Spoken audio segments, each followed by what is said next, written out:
Mechanical गुरु channel को subscribe कीजिए और बेल आइकॉन को दबाइए लेटेस्ट अपडेट पाने के लिए। हेलो दोस्तों, आज के इस वीडियो में हम ऑटोमोबाइल्स के बारे में बात करेंगे। बेसिकली हर वो मशीन जिसमें व्हील लगी रहती है और उसमें खुद का पावर यूनिट रहता है उसे ऑटोमोबाइल कहते हैं। Trucks, cars, tanks. इस वीडियो में हम ऑटोमोबाइल के बेसिक कंपोनेंट्स के बारे में बात करेंगे कि बेसिक कौन कौन से कंपोनेंट्स किसी ऑटोमोबाइल में लगे रहते हैं, यानी कि उस ऑटोमोबाइल के बेसिक स्ट्रक्चर से लेकर इंजन यूनिट तक हर तरह के कंपोनेंट्स के बारे में इस वीडियो में बात करेंगे। तो बने रहिए। मेरा नाम है अंकित, आप देख रहे हैं मैकेनिकल गुरु। चलिए शुरू करते हैं, आगे बढ़ते हैं। तो जैसे मैंने आपको पहले बताया, ऑटोमोबाइल एक ऐसा व्हीकल है जिसमें व्हील लगा रहता है और उसकी खुद की एक पावर यूनिट होती है। 1885 में कार्ल बेंज द्वारा पहला ऑटोमोबाइल पेटेंट किया गया और आज की डेट में तो हजारों व्हीकल्स एक दिन में फैक्ट्री से निकलते हैं। तो जानते हैं कौन कौन से बेसिक कंपोनेंट्स लगे रहते हैं इन ऑटोमोबाइल्स में। मेन 6 कंपोनेंट ऑटोमोबाइल में लगे रहते हैं। पहला है उसका बेसिक स्ट्रक्चर, दूसरा एक ऑटोमोबाइल में पावर प्लांट रहता है, तीसरा एक ऑटोमोबाइल में ट्रांसमिशन सिस्टम रहता है, चौथा कुछ ऑक्सिलरी सिस्टम्स रहते हैं, पांचवा उस ऑटोमोबाइल को कंट्रोल करने के लिए कंट्रोल्स रहते हैं, सिक्स्थ है सुपर स्ट्रक्चर। तो सबसे पहले हम शुरुआत करते हैं बेसिक स्ट्रक्चर क्या होता है ऑटोमोबाइल का, उसके बारे में जानते हैं। तो बेसिक स्ट्रक्चर बेसिकली एक ऑटोमोबाइल का वो यूनिट रहता है जिसमें बाकी सब यूनिट हम असेंबल करते हैं। बेसिक स्ट्रक्चर के अंदर उस ऑटोमोबाइल का फ्रेम,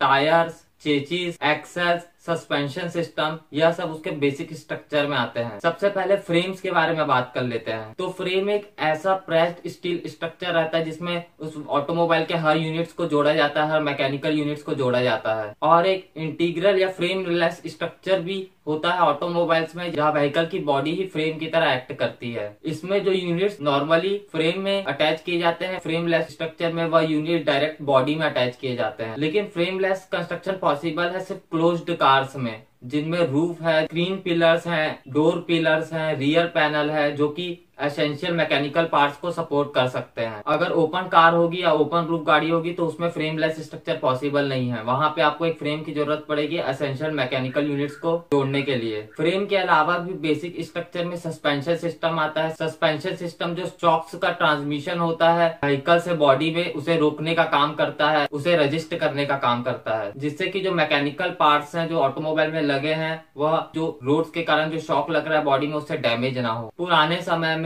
या कन्वेंशनल सिस्टम में और आज भी आप ट्रकों में देखेंगे जहां पे स्प्रिंग को एक रिजिड शाफ्ट में लगाया जाता है, उस स्प्रिंग को कहा जाता है सेमी इलेक्ट्रिक लीफ स्प्रिंग। और इंडिपेंडेंट सस्पेंशन सिस्टम भी रहता है जहां पे हर एक व्हील के लिए एक इंडिपेंडेंट सस्पेंशन सिस्टम प्रोवाइड किया जाता है शॉक रजिस्ट करने के लिए। और एक फ्रेम में मौजूद एक्सल और व्हील जो है वो वेट को डिस्ट्रीब्यूट करने का, वेट को अर्थ तक पहुंचाने का, वेट को अच्छे से पूरी बॉडी में डिस्ट्रीब्यूट करने का काम करते हैं। अब हम एक व्हीकल के पावर प्लांट के बारे में बात कर लेते हैं। किसी व्हीकल का पावर प्लांट या इंजन उस व्हीकल का दिल होता है। कई तरह के इंजन व्हीकल में, ऑटोमोबाइल्स में यूज होते हैं। 4 स्ट्रोक इंजन जो है वो कॉमनली यूज होता है। इनलाइन और मल्टी सिलेंडर के रूप में आप कई जगह 4 स्ट्रोक इंजन को कई व्हीकल्स में, कई ऑटोमोबाइल्स में देखेंगे। और कन्वेंशनल बाइक में single cylinder 4 stroke engine use होता है। 2 स्ट्रोक इंजन है। कई तरह के इंजन अवेलेबल हैं व्हीकल्स में लगाने के लिए, असेंबल करने के लिए। बस आपको तय करना है कि आपको कितनी पावर चाहिए और आपका मोटिव क्या है, वो व्हीकल को बनाने का या वो व्हीकल के ऊपर काम करने का। और अब हम ऑटोमोबाइल के तीसरे कंपोनेंट यानी कि ट्रांसमिशन सिस्टम के बारे में बात कर लेते हैं। एक ऑटोमोबाइल के ट्रांसमिशन में क्लच,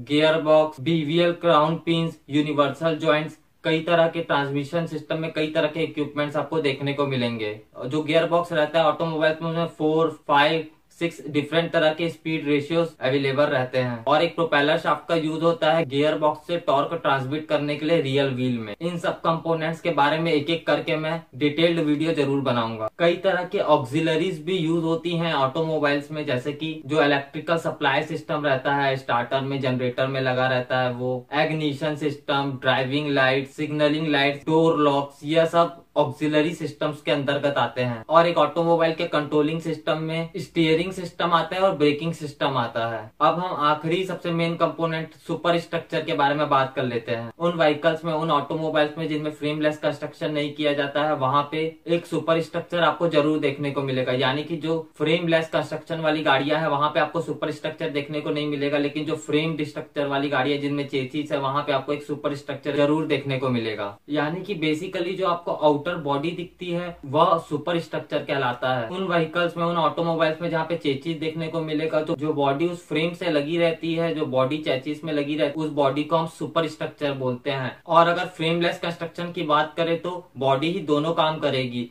बेसिक स्ट्रक्चर का भी काम करेगी और सुपर स्ट्रक्चर का भी काम करेगी। यानी कि बॉडी ही वेट उठाएगी पैसेंजर्स का, लगेज का और इंजन कंपार्टमेंट्स का। तो दोस्तों आज हम लोगों ने बेसिक कंपोनेंट्स क्या क्या यूज होते हैं ऑटोमोबाइल में उनके बारे में बात की।